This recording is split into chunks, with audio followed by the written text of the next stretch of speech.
एक व्यक्ति एक प्राइवेट नौकरी में मजदूरी का काम करता था। वो 19 जनवरी 2024 को अपने जहाँ पे वो नौकरी करता था वहाँ पे अभी नौकरी करने अपने साइकिल से जा ही रहा था, तो अचानक उसका फोन बजता है। अब वो फोन निकालता है तो देखता है कि उसके फोन पे उसका बेटा जहाँ पे पढ़ाई करता है वहां से कॉल आ रही है। अब वो उठा के जब बात करता है तो स्कूल से बताया जाता है कि दरअसल उसका बेटा आज स्कूल आया ही नहीं।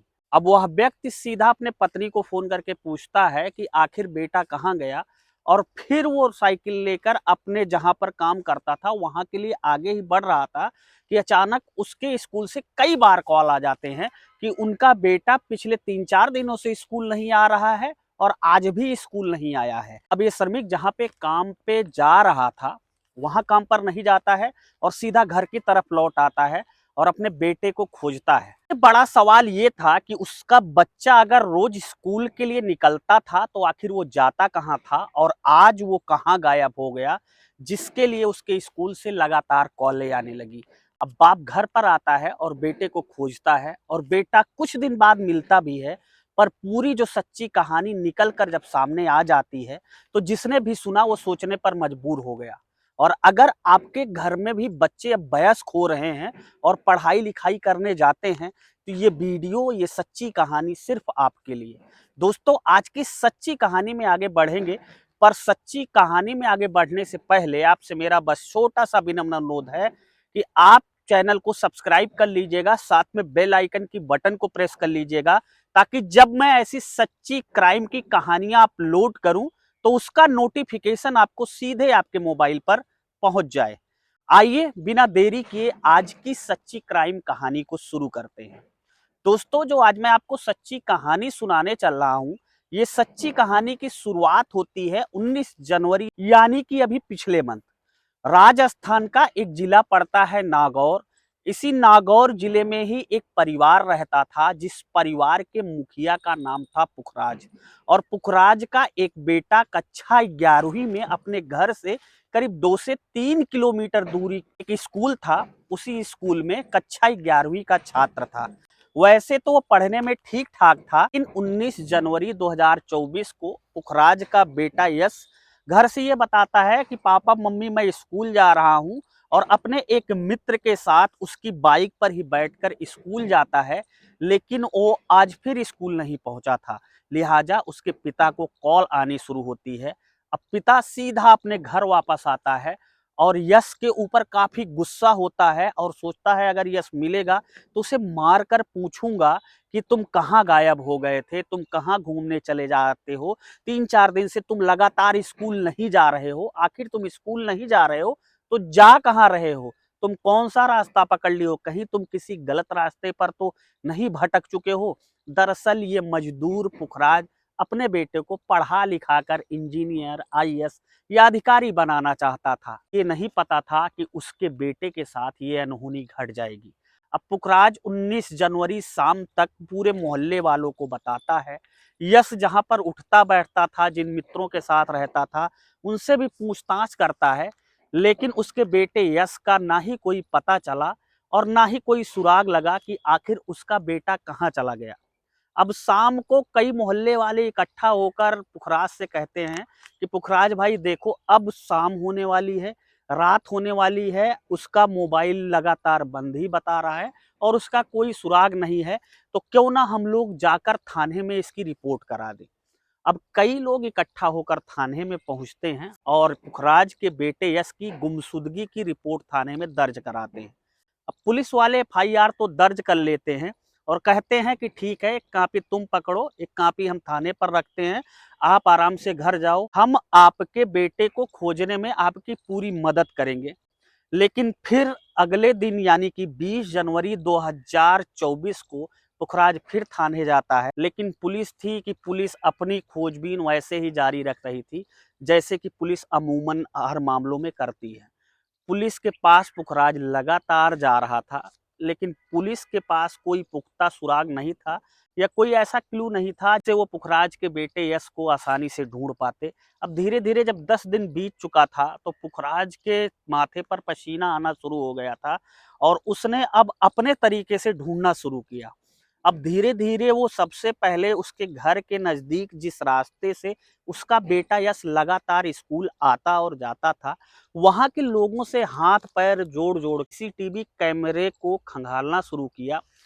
तो एक सीसीटीवी फुटेज में पुखराज को एक सबूत मिला। लास्ट सीसीटीवी फुटेज में दिखा कि वो स्कूल के थोड़ा सा पहले एक सीसीटीवी कैमरा लगा हुआ था, वहां से वो एक गली में मुड़ता है और वो गली एक जगह सुनसान जगह पर जाकर खत्म हो जाती है और वहां पर सीसीटीवी कैमरे की कवरेज नहीं थी, लिहाजा वो वीडियो वहीं पे खत्म हो जाता है। अब पुखराज उस सीसीटीवी कैमरे की फुटेज लेकर पुलिस के पास जाता है, लेकिन पुलिस उसकी कोई भी सुनवाई नहीं करती है। अब पुखराज आखिर में अपने बेटे के गायब होने के 10 दिन बाद नागौर के पुलिस अधीक्षक के पास वो सीसीटीवी कैमरे की फुटेज लेकर पहुंचता है और कहता है, साहब ये देखो, इस तरीके से यहाँ तक हमारा बच्चा उस दिन दिखा था, उसके बाद नहीं दिखा। अब वहां के तेतर्रार पुलिस अधीक्षक ने तुरंत ही कई टीमों का गठन किया और पुखराज के साथ पुलिस वाले और पुखराज का परिवार यश को ढूंढने निकलते हैं। अब वो देखते हैं कि जहां पर उस सीसीटीवी कैमरे की फुटेज खत्म हुई थी, वहां पर कूड़े का ढेर लगा हुआ है, जहां पर गाय और भैंसों का काफी मात्रा में कर रखा हुआ है। अब इस गोबर के पास से अजीब तरीके से गोबर की तो बदबू आ ही रही थी और भी अजीब तरीके से बदबू आ रही थी, लिहाजा पुलिस को शक हो गया। अब पुलिस ने बगल से ही फावड़ा मंगवाया और फावड़ा मंगवा के जब इस गोबर के जब खोद कर बाहर निकाला, तो वहां से एक बोरा मिलता है जो बोरा पूरी तरीके से भरा हुआ था। और जब इस बोरे को खोला जाता है तो उसमें किसी और की नहीं, पुखराज के 11 क्लास में पढ़ने वाले उस बच्चे यश की लाश थी। कई भागों में काटा गया था, यानी कि यश की नृशंस हत्या हो चुकी थी। अब चूंकि ये हत्या एक विद्यालय के पास लगे एक गोबर के ढेर में हुई थी, लिहाजा पूरे स्कूल का प्रशासन और पूरे स्कूल में जितने बच्चे पढ़ते थे उनके गार्जियन सब लोग बड़े सोच में और आवेश में आ जाते हैं। पुलिस को ये लगने लगा कि कहीं धीरे धीरे ये पूरा मामला तूल ना पकड़ ले, क्योंकि ये हत्या प्रकरण एक विद्यार्थी से जुड़ा हुआ है और पूरे गार्जियन इकट्ठा होकर लामबंद ना हो जाएं।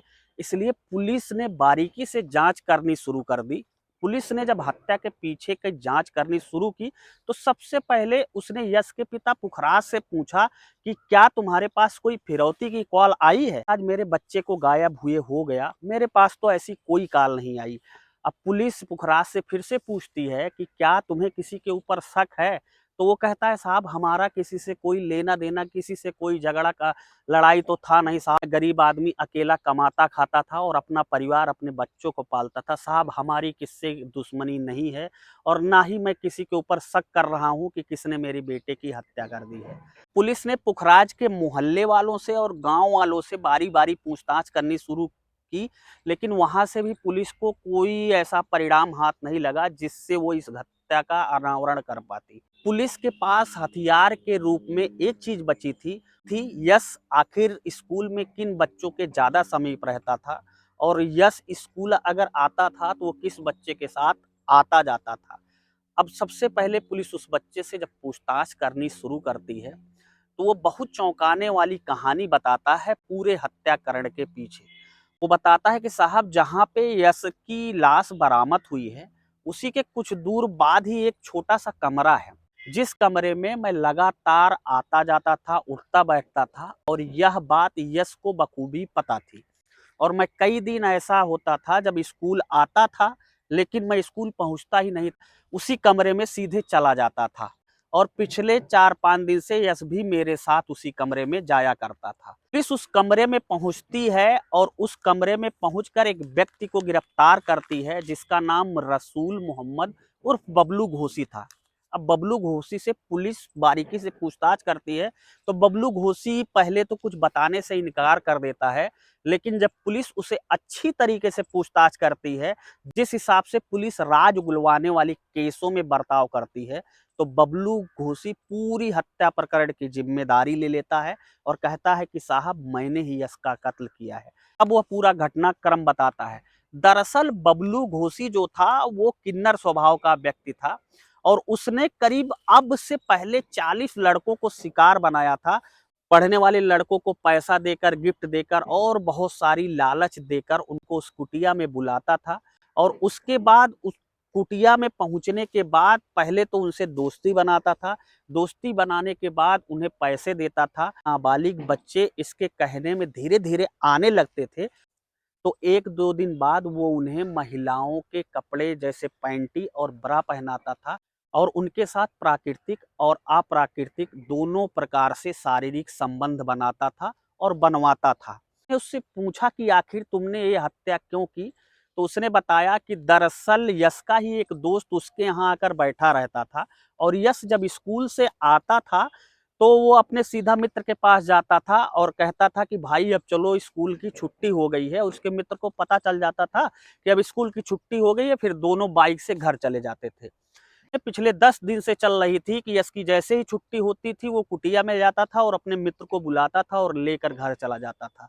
पर गुस्सा हो जाता है और यश की नृशंस हत्या कर देता है। दोस्तों, जब पुलिस ने पूरे घटना का पर्दाफाश किया तो बबलू घोसी ने बताया कि उसके इस जाल में करीब 40 स्कूली नाबालिग छात्र अभी तक फंस चुके हैं। दोस्तों दोस्तों इस कहानी को सुनाने का मकसद किसी को हैरान करना या परेशान करना नहीं था। इस कहानी को सुनाने का मकसद सिर्फ इतना था कि आप सतर्क रहें, जागरूक रहें, अपने आंख, कान, नाक सब कुछ खुले रखें, क्योंकि दोस्तों इस दुनिया में अनहोनी कभी भी किसी के साथ हो सकती है। फिलहाल आपका पूरी कहानी के बारे में क्या कहना है? आप अपने जीवन के महत्वपूर्ण पलों में से अपनी महत्वपूर्ण राय कमेंट बॉक्स में जरूर बताएं। मिलता हूं ऐसी एक नई क्राइम की सच्ची कहानी के साथ आपको परसों रात्रि 8 बजे। तब तक के लिए जय हिंद, वंदे मातरम।